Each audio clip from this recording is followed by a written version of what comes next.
आज हिंदी में पढ़ते हैं वर्ण एवं वर्णमाला। वर्ण किसे कहते हैं? भाषा को लिखने के लिए कुछ छोटे छोटे चिन्ह बनाए गए हैं जिन्हें वर्ण कहा गया है। जैसे अ आ क ख ग इत्यादि, ये सभी क्या हैं? वर्ण हैं। वर्ण भाषा की सबसे छोटी इकाई होती है। वर्ण को ही लिपि चिन्ह भी कहते हैं। प्रत्येक भाषा की लिपि अपनी अलग अलग होती है।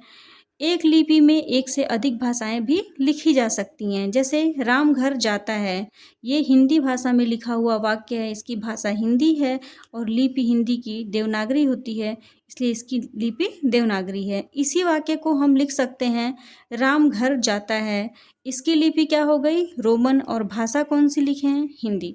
तो इसलिए ये सही है कि एक लिपि में एक से अधिक भाषाएं लिखी जा सकती हैं। जैसे हम हिंदी को भी रोमन लिपि में लिख दिए और इंग्लिश को भी रोमन लिपि में लिखते ही हैं। अब आते हैं वर्णमाला। वर्णमाला किसे कहते हैं? वर्णों के क्रमबद्ध एवं व्यवस्थित समूह को वर्णमाला कहते हैं।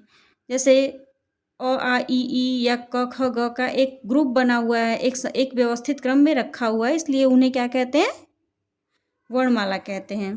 अब वर्णमाला को मुख्य दो भागों में विभाजित किया गया है। पहला है स्वर और दूसरा है व्यंजन। उच्चारण में स्वर वर्ण को के उच्चारण में किसी अन्य वर्ण की आवश्यकता नहीं पड़ती है, ये स्वयं उच्चारित होते हैं।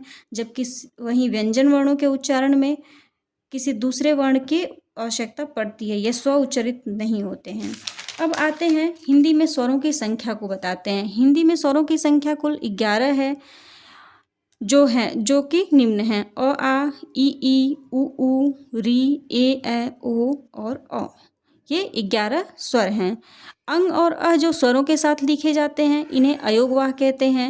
अब स्वरों का विभाजन देखते हैं। उत्पत्ति के आधार पर स्वरों का विभाजन। उत्पत्ति के आधार पर स्वरों को मुख्यतः 3 भागों में बांटा गया है, जो हैं मूल स्वर, दीर्घ स्वर और संयुक्त स्वर। मूल स्वर मुख्यतः 4 होते हैं।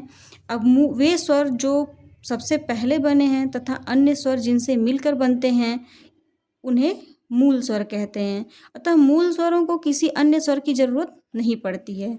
जैसे अ, छोटी ई, छोटा ऊ और री, ये 4 हैं। अब आगे देखते हैं दीर्घ स्वर।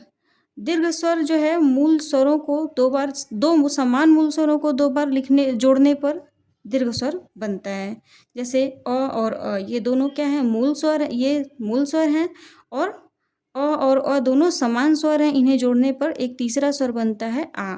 छोटी छोटी, ये भी दोनों समान मूल स्वर हैं, इन्हें जोड़ने पे बड़ी ही बनता है। छोटा ऊ और छोटा ऊ, ये भी दोनों समान मूल स्वर हैं और इन्हें जोड़ने पे ऊ बनता है, बड़ा ऊ।